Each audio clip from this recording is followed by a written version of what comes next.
Hi, welcome to ಟೆಕ್ನಿಂಗ್. ಇವತ್ತು ನಾನು ನಿಮಗೆ ವರ್ಚುವಲ್ ಕ್ರೆಡಿಟ್ ಕಾರ್ಡ್ನ ಹೇಗೆ ಕ್ರಿಯೇಟ್ ಮಾಡೋದು ಅನ್ನೋದನ್ನ ಹೇಳ್ಕೊಡ್ತೀನಿ. ಫಸ್ಟಿಗೆ ನಾವು ವರ್ಚುವಲ್ ಕ್ರೆಡಿಟ್ ಕಾರ್ಡ್ ಅಂದರೆ ಏನು ಅಂತ ತಿಳ್ಕೊಳ್ಳುವ. ವರ್ಚುವಲ್ ಕ್ರೆಡಿಟ್ ಕಾರ್ಡ್ ಅನ್ನೋದು it's not an physical credit card. ಇದು ಬರೀ ವರ್ಚುವಲ್ ಆಗಿರುತ್ತೆ. ನಿಮಗೆ ನಿಮ್ಮ ಕೈಯಲ್ಲಿ ಕಾರ್ಡ್ ಬರೋದಿಲ್ಲ, ಬಟ್ 16 ಡಿಜಿಟ್ ಏನು ನಂಬರ್ ಇದೆ, CVV ನಂಬರ್ ಏನಿದೆ, ಎಕ್ಸ್ಪೈರಿ ಡೇಟ್ ಏನಿದೆ, ಅದೆಲ್ಲ ಪ್ರೊವೈಡ್ ಮಾಡುತ್ತೆ. ಅದೆಲ್ಲ ಡೀಟೇಲ್ಸ್ ನಿಮ್ಗೆ ಸಿಗುತ್ತೆ. ಸೊ ಇದ್ರ ಯೂಸ್ ಏನಂತ ಹೇಳಿದ್ರೆ, ನೀವೀಗ ಎಸ್ಪೆಷಲಿ ಇಂಡಿಯಾದಲ್ಲಿ ನಿಮಗೆ ಪರ್ಚೇಸ್ ಮಾಡಬೇಕು ಅಂದರೆ ಇಂಡಿಯನ್ ಡೆಬಿಟ್ ಕಾರ್ಡು ಅಥವಾ ಇಂಡಿಯನ್ ಕ್ರೆಡಿಟ್ ಕಾರ್ಡು ಯೂಸ್ ಮಾಡ್ಬೋದು.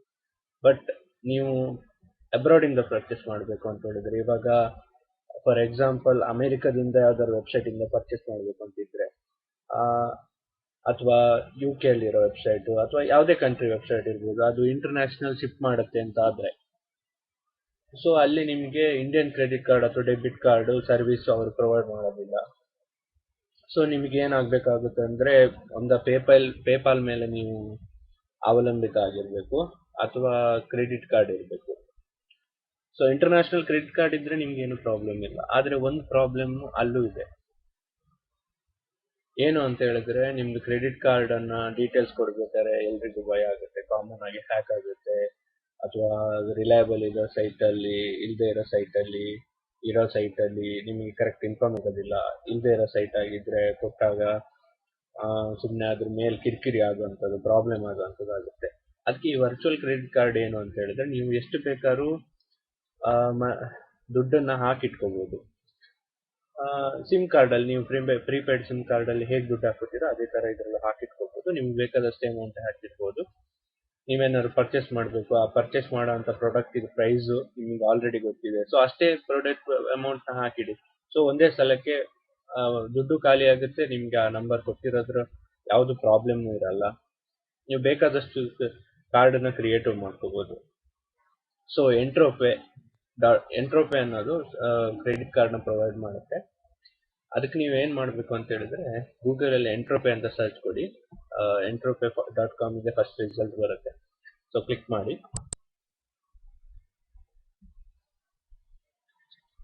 ಎಂಟ್ರೋಪೆ credit cards, prepaid virtual credit cards provide ಮಾಡುತ್ತೆ.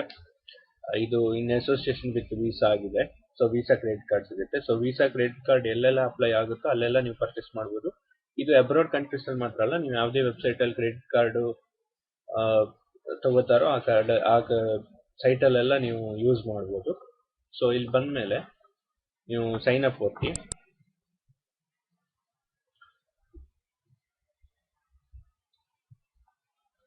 ಸೊ ಸೈನ್ ಅಪ್ ಅಲ್ಲಿ ನಿಮ್ಮದು ಫಸ್ಟ್ ನೇಮು, ಸೆಕೆಂಡ್ ನೇಮು, ಆಮೇಲೆ ಇಮೇಲ್ ಅಡ್ರೆಸ್ಸು, ಯೂಸರ್ ನೇಮು, ಆಮೇಲೆ ಪಾಸ್ವರ್ಡು,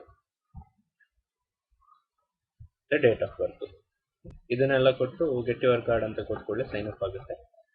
ಇಲ್ಲಿ ಏನು ಹೇಳಕ್ಕೆ ಇಷ್ಟಪಡ್ತೀನಿ ಅಂದರೆ, ಫೇಕ್ ಅಡ್ರೆಸ್ಸು ಅಥವಾ ಫೇಕ್ ಇನ್ಫಾರ್ಮೇಷನ್ ಕೊಡೋಕೆ ಹೋಗ್ಬಿಡಿ. ಏನಾದ್ರು ಪ್ರಾಬ್ಲಮ್ ಆದರೆ ನಿಮ್ಮ ಅಡ್ರೆಸ್ಸಿಗೆ ಅಥವಾ ನಿಮ್ಮ ಫೋನ್ ನಂಬರಿಗೆ ಕಾಂಟ್ಯಾಕ್ಟ್ ಮಾಡ್ಬೋದು. ಸೊ ಏನಾದ್ರು ವರ್ಚುವಲ್ ಕ್ರೆಡಿಟ್ ಕಾರ್ಡಲ್ಲಿ ನಿಮ್ದು ದುಡ್ಡು ಹಾಕಿರೋದು ಬರಲಿಲ್ಲ ಅಂತ ಹೇಳಿದ್ರೆ, ಅಥವಾ ಏನಾದರೂ ಹ್ಯಾಕ್ ಆಯಿತು ಅಂತ ಹೇಳಿದ್ರೆ, ಅಥವಾ ಏನೇ ಪ್ರಾಬ್ಲಮ್ ಆದರೂ ಅದ್ರ ಫುಲ್ ಡೀಟೇಲ್ಸ್ ಎಲ್ಲಿರುತ್ತೆ. ಸೊ ನೀವು ಒರಿಜಿನಲ್ ಇನ್ಫಾರ್ಮೇಷನ್ ಕೊಟ್ಟರೆ ಅವ್ರಿಗೂ ನಿಮ್ಮದು ಕಮ್ಯುನಿಕೇಷನಿಗೆ ಏನು ಪ್ರಾಬ್ಲಮ್ ಆಗೋದಿಲ್ಲ. ಸೊ ಯೂಸರ್ ನೇಮು ನಿಮ್ಗೆ ಏನು ಬೇಕೋ ಚೂಸ್ ಮಾಡ್ಕೊಳ್ಳಿ. ಬಟ್ ಪಾಸ್ವರ್ಡಿಗೆ ಸ್ವಲ್ಪ ಕಾನ್ಸ್ಟೆಂಟ್ಸ್ ಇದೆ. ನೀವು ಇಲ್ಲಿ ನೋಡ್ಬೋದು, ಬಿಟ್ವೀನ್ 6 to 30 ಕ್ಯಾರೆಕ್ಟರ್ಸ್ ಅಂತ. 6 ಇಂದ 30 ಕ್ಯಾರೆಕ್ಟರ್ಸ್ ವರೆಗೆ ಇರ್ಬೋದು. ಒಂದು ಲೋವರ್ ಕೇಸ್ ಲೆಟರ್ ಇರಬೇಕು, ಒಂದು ಅಪ್ಪರ್ ಕೇಸ್ ಲೆಟರ್ ಇರಬೇಕು, ಒಂದು ಡಿಜಿಟ್ ಇರಬೇಕು. ಆಮೇಲೆ ಸ್ಪೆಷಲ್ ಕ್ಯಾರೆಕ್ಟರ್ಸ್ ನೀವು ಇಷ್ಟು ಯೂಸ್ ಮಾಡ್ಬೋದು, ಅದಕ್ಕಿಂತ ಜಾಸ್ತಿ ಯೂಸ್ ಮಾಡೋಕ್ಕಾಗೋದಿಲ್ಲ.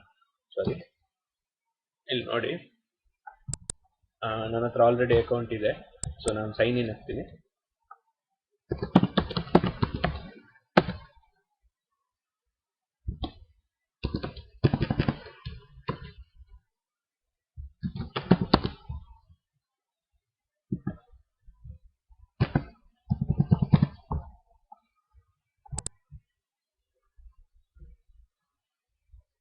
ಸೊ ಲಾಗಿನ್ ಆಯಿತು. ನಿಮ್ಗೆ ಇಲ್ಲಿ ಕ್ರೆಡಿಟ್ ಕಾರ್ಡ್ ಕಾಣ್ತಾ ಇದೆಯಲ್ಲ, ಇಲ್ಲಿ ಆ್ಯಕ್ಚುಲಿ ನೀವು ದುಡ್ಡು ಹಾಕಿದ ಮೇಲೆ ನಿಮ್ಗೆ 16 ಡಿಜಿಟ್ ನಂಬರು ತೋರಿಸುತ್ತೆ. ಆಮೇಲೆ ವ್ಯಾಲಿಡಿಟಿ ತೋರಿಸುತ್ತೆ, valid thru, valid from, Entrope user name ತೋರಿಸುತ್ತೆ, ಆಮೇಲೆ CVV ನಂಬರ್ ಕೂಡ ತೋರಿಸುತ್ತೆ. ಸೊ ನೀವು ದುಡ್ಡು ಹಾಕ್ಬೇಕಾದ್ರೆ ಅಲ್ಲಿ 2 ಮೆಥಡ್ ಇದೆ. ಒಂದು ಇನ್ಸ್ಟೆಂಟ್ಲಿ ಬೈ ಕ್ರೆಡಿಟ್ ಕಾರ್ಡ್ ಅನ್ನೋದು. ಈ ಮೆಥಡ್ ಅಲ್ಲಿ ನೀವು ನಿಮ್ಗೆ ಎಕ್ಸಿಸ್ಟಿಂಗ್ ಇರೋಂಥ ಡೆಬಿಟ್ ಕಾರ್ಡ್ ಅಥವಾ ಕ್ರೆಡಿಟ್ ಕಾರ್ಡ್ ಇಂಡಿಯನ್ ಯೂಸ್ ಮಾಡಿಕೊಂಡು ಇದಕ್ಕೆ ದುಡ್ಡು ಹಾಕೋಬಹುದು. ಸೊ ಇದು ಇನ್ಸ್ಟೆಂಟ್, ಬಟ್ ಇದು ಸ್ವಲ್ಪ ಜಾಸ್ತಿ ಚಾರ್ಜ್ ಮಾಡ್ತಾರೆ, 4.95%. ಅಂದ್ರೆ 100 ರೂಪಾಯಿಗೆ 4 ರೂಪಾಯಿ 95 ಪೈಸೆ ಚಾರ್ಜ್ ಮಾಡ್ತಾರೆ. ಇನ್ನೊಂದು ಮೆಥಡ್ ಅಂತ ಹೇಳಿದ್ರೆ fund by transfer, bank transfer. ನೀವು ಹೇಗೆ ಕಾಮನ್ ಆಗಿ ಹೋಗಿ ಡಿ ಟಿ ತೆಗಿತೀರಾ ಆ ತರ ಇದು. ಇವರು ನಿಮ್ಗೆ ಇನ್ಫಾರ್ಮೇಶನ್ ಪ್ರೊವೈಡ್ ಮಾಡ್ತಾರೆ ಏನೇನು ಮಾಡಬೇಕು ಅಂತ ಹೇಳೋದನ್ನ. ಈ ಮೆಥಡ್ ಅಲ್ಲಿ ಹೋದ್ರೆ ಅವ್ರದ್ದು ಅಕೌಂಟ್ ನಂಬರ್ ಏನು ಭಾರತದಲ್ಲಿ, ಅಥವಾ ಯಾವ ಬ್ಯಾಂಕಿಗೆ ಕಟ್ಟಬೇಕು, ಯಾವ ಬ್ಯಾಂಕಲ್ಲಿ ಮಾತ್ರ ಅವ್ರು ಎಕ್ಸೆಪ್ಟ್ ಮಾಡ್ತಾರೆ, ಎಲ್ಲ ಇನ್ಫಾರ್ಮೇಶನ್ ನಿಮ್ಗೆ ಸಿಗುತ್ತೆ. ಬಟ್ ಇದಕ್ಕೆ ಒಂದೇ ಪ್ರಾಬ್ಲಮ್ ಅಂತ ಹೇಳಿದ್ರೆ 2 to 5 ಬಿಸ್ನೆಸ್ ಡೇಸ್ ಆಗುತ್ತೆ. ನೀವು ಏನಾದ್ರು ಅರ್ಜೆಂಟ್ ಇದೆ ಅಂತ ಹೇಳಿದ್ರೆ ಈ ಮೆಥಡ್ ನಿಮಗೆ ಸೂಟೇಬಲ್ ಅಲ್ಲ. But if it is not urgent ಅಂತ ಹೇಳಿದ್ರೆ ನೀವು ಇದನ್ನ ಯೂಸ್ ಮಾಡ್ಕೋಬಹುದು. ಇಲ್ಲಿ 1% ಕಡಿಮೆ ಆಗುತ್ತೆ, ಫೀಸ್ ಸ್ವಲ್ಪ ಕಡಿಮೆ ಇದೆ ಅಷ್ಟೇ. ನೀವು ಫಸ್ಟ್ ಮೆಥಡ್ ಕ್ಲಿಕ್ ಮಾಡಿದ್ರೆ ಅನ್ಕೊಳ್ಳಿ, ಇಲ್ಲಿ ನಿಮ್ಗೆ ಚೂಸ್ ಮಾಡ್ಕೋಬಹುದು. ಇತ್ತೀಚೆಗೆ ಇವರು ಏನು ಹೊಸ ಒಂದು ಫೆಸಿಲಿಟಿ ತಂದಿದ್ದಾರೆ ಅಂತ ಹೇಳಿದ್ರೆ, ಮುಂಚೆ ಆದ್ರೆ ನಿಮಗೆ ಮಿನಿಮಮ್ $20 ಕಟ್ಟಬೇಕಿತ್ತು. ಬಟ್ ಇವಾಗ $500 to $400 ಒಳಗಡೆ ಏನ್ ಬೇಕಾದ್ರೂ ಇದು ಮಾಡ್ಬೋದು. ಆಮೇಲೆ ಇಲ್ಲಿ ಇನ್ಕ್ರೀಸ್ ಲಿಮಿಟ್ ಅಂತ ಇದೆ ನೋಡಿ, ಇಲ್ಲಿ ನಿಮ್ಗೆ $5 ಇಂದ $400 ವರೆಗೆ ಇರೋದು. ಸೊ ಈ $400 ಜಾಸ್ತಿ ಮಾಡ್ಕೋಬಹುದು. ಅದಕ್ಕೆ ನೀವು ಏನೇನು ಇಲ್ಲಿ ಕ್ಲಿಕ್ ಮಾಡಿದ್ರೆ ನಿಮಗೆ ಗೊತ್ತಾಗುತ್ತೆ. ನೀವು ಕೆಲವು ಇನ್ಫಾರ್ಮೇಶನ್ಸ್ ಎಲ್ಲ ಕೊಡಬೇಕು, ಬಿಲ್ಲಿಂಗ್ ಇನ್ಫಾರ್ಮೇಶನ್ಸ್, ಆಮೇಲೆ ನಿಮ್ಮ credit card debit card details ಕೊಡಬೇಕು. ಇದು ಸೆಕ್ಯೂರ್ ವೆಬ್ಸೈಟ್, ಸೊ ಏನು ಹೆದರ್ಬೇಡಿ, ನಿಮ್ಗೆ ಏನಾದರೂ ಹ್ಯಾಕ್ ಆಗುತ್ತೆ ಅಂತ ಏನು ಹೇಳಿದ್ರೆ, ತುಂಬಾ ಸೆಕ್ಯೂರ್ ವೆಬ್ಸೈಟ್. ಸೊ ನಿಮ್ದು credit card debit card details ಎಲ್ಲ ಕೊಟ್ಟರೆ ನಿಮ್ದು ಈ ಲಿಮಿಟ್ ಹೆಚ್ಚು ಮಾಡ್ಕೊಳ್ಬೋದು.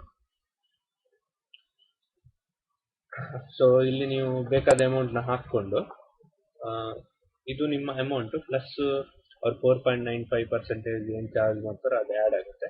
ನಿಮ್ಮ ಕ್ರೆಡಿಟ್ ಕಾರ್ಡು ನೇಮು, ನಂಬರು, ಇಲ್ಲಿ ಡೇಟ್ ಎಲ್ಲ ಹಾಕಿ ಕನ್ಫರ್ಮ್ ಡೀಟೇಲ್ಸ್ ಅಂತ ಕೊಟ್ಟರೆ ಬ್ಯಾಂಕ್ ಪೇಜಿಗೆ ಹೋಗುತ್ತೆ. ಅಲ್ಲಿ ನೀವು ನಿಮ್ಮ ಡೀಟೇಲ್ಸ್ನ ಕೊಟ್ಟರೆ ಟ್ರಾನ್ಸಾಕ್ಷನ್ ಕಂಪ್ಲೀಟ್ ಆಗಿ ನಿಮಗೆ ಇನ್ನೊಂದು ಪೇಜ್ ಬರುತ್ತೆ. ಆ ಪೇಜಲ್ಲಿ ಈ ಥರ ಕಾರ್ಡ್ ಬರುತ್ತೆ. ನಾನು ಫಸ್ಟಿಗೆ ಒಂದ್ಸಲ ತೋರಿಸಿದ್ನಲ್ಲ, ಆ ಕಾರ್ಡಲ್ಲಿ ಇಲ್ಲಿ ನೀವು ಆ್ಯಡ್ ಕ್ರೆಡಿಟ್ ಕಾರ್ಡ್ ಅಂತ ಕೊಟ್ಟು ಕೂಡಲೇ ಇಲ್ಲಿ ಬರುತ್ತೆ ನೋಡಿ, ಈ ಥರದೊಂದು ಕಾರ್ಡ್ ತೋರಿಸುತ್ತೆ. ಆ ಕಾರ್ಡಲ್ಲಿ ನಂಬರು, CVV ನಂಬರು, ಅಮೌಂಟ್ ಎಲ್ಲ ಇರುತ್ತೆ.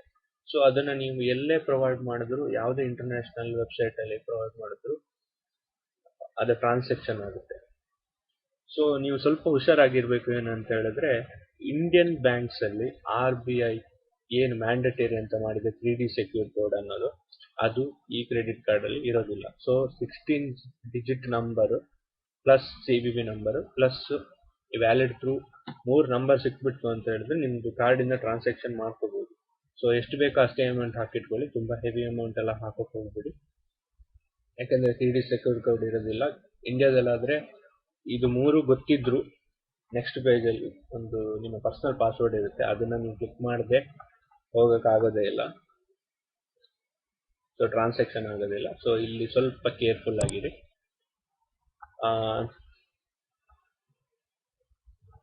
ಆಮೇಲೆ ಇಲ್ಲಿ ನೀವು ತುಂಬಾ ಎಷ್ಟು ಬೇಕಾದ್ರೂ ಕ್ರೆಡಿಟ್ ಕಾರ್ಡ್ನ ಕ್ರಿಯೇಟ್ ಮಾಡಿಟ್ಕೋಬಹುದು. ಡಿಫ್ರೆಂಟ್ ಕ್ರೆಡಿಟ್ ಕಾರ್ಡ್ನ ಕ್ರಿಯೇಟ್ ಮಾಡಿಟ್ಕೋಬಹುದು. ಎಲ್ಲ ವರ್ಚುವಲ್ ಆಗಿರುತ್ತೆ. ಸೊ ಫಿಸಿಕಲ್ ಆಗಿ ಬರೋದಿಲ್ಲ. ಫಿಸಿಕಲ್ ಆಗಿ ಸಿಗುವಂತ ಕಾರ್ಡಿಗೆ ಕೆಲವು ನಿಯಮ ಇದೆ, ಅದು ಇಲ್ಲಿ ನಿಮ್ಗೆ ಡೀಟೇಲ್ಸ್ ಅಲ್ಲಿ ಸಿಗುತ್ತೆ. ನಾನು ಮುಂದಿನ ವಿಡಿಯೋಸ್ ಅಲ್ಲಿ ಆ ಡೀಟೇಲ್ಸ್ ನ ಹೇಳ್ತೀನಿ ಕರೆಕ್ಟ್ ಆಗಿ ಏನೇನು ಮಾಡಬೇಕು ಅಂತ. ಆಮೇಲೆ ನಿಮಗೆ ಈ ಕ್ರೆಡಿಟ್ ಕಾರ್ಡ್ನ ಪೇಪಾಲಿಗೆ ಹೇಗೆ ಲಿಂಕ್ ಮಾಡೋದು ಅನ್ನೋದನ್ನ ನೆಕ್ಸ್ಟ್ ವಿಡಿಯೋದಲ್ಲಿ ಹೇಳ್ತೀನಿ.